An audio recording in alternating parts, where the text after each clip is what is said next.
Assalamualaikum warahmatullahi wabarakatuh. Hai, perkenalkan saya Anggita Ardiani Effendi Nasution dengan NIM 42211311028 dari kelas PSPK 22A. Pada video saya kali ini, saya akan menjelaskan mengenai karakteristik nitrogen dan senyawanya.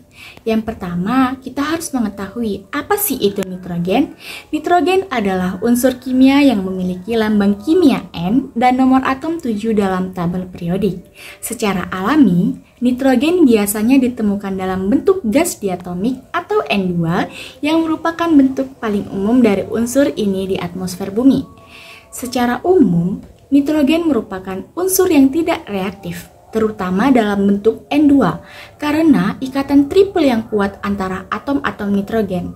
Namun, nitrogen dapat bereaksi dengan oksigen di udara dalam kondisi tertentu membentuk senyawa nitrogen oksida, yaitu NO, NO2, N2O, dan lain-lain.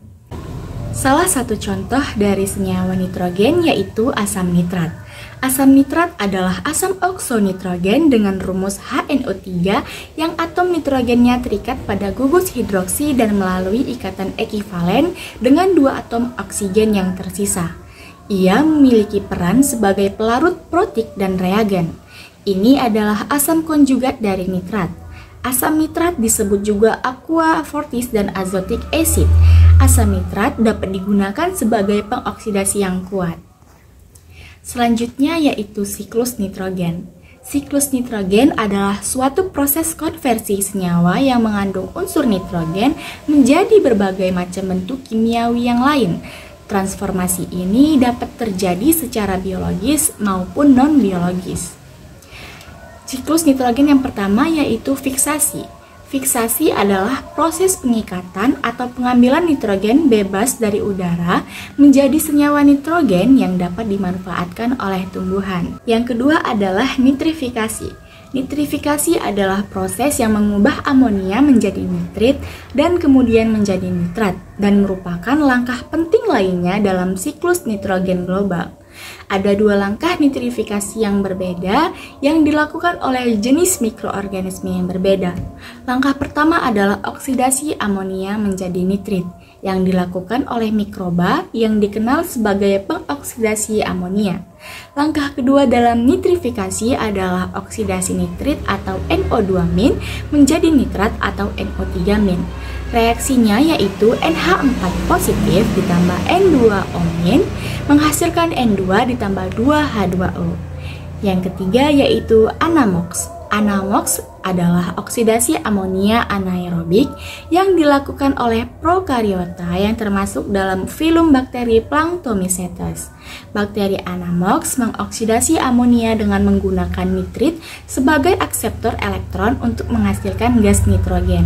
Reaksinya yaitu NH4 positif ditambah NO2- menghasilkan N2 ditambah 2H2O. Selanjutnya adalah denitrifikasi. Denitrifikasi adalah proses yang mengubah nitrat menjadi gas nitrogen, sehingga menghilangkan nitrogen yang tersedia secara hayati dan mengembalikannya ke atmosfer. Gas dinitrogen atau N2 adalah produk akhir denitrifikasi. Denitrifikasi penting karena menghilangkan nitrogen tetap, yaitu nitrat, dari ekosistem dan mengembalikannya ke atmosfer dalam bentuk biologis inert atau N2. Reaksinya ada dua, yaitu yang pertama NO3- menghasilkan NO2- menghasilkan NO ditambah N2O menghasilkan N2. Dan yang kedua yaitu 2NO3- ditambah 10E- ditambah 12H positif menghasilkan N2 ditambah 6H2O. Siklus yang terakhir yaitu amonifikasi. Ketika suatu organisme mengeluarkan limbah atau mati, nitrogen dalam jaringannya berbentuk nitrogen organik, misalnya asam amino dan DNA. Berbagai jamur dan prokariota kemudian menguraikan jaringan dan melepaskan nitrogen anorganik kembali ke ekosistem sebagai amonia dalam proses yang dikenal sebagai amonifikasi. Amonia kemudian tersedia untuk diserap oleh tanaman dan mikroorganisme lain untuk pertumbuhan. Demikianlah video penjelasan saya mengenai karakteristik nitrogen dan senyawanya. Apabila terdapat kesalahan, mohon dimaafkan. Sekian dan terima kasih. Wassalamualaikum warahmatullahi wabarakatuh.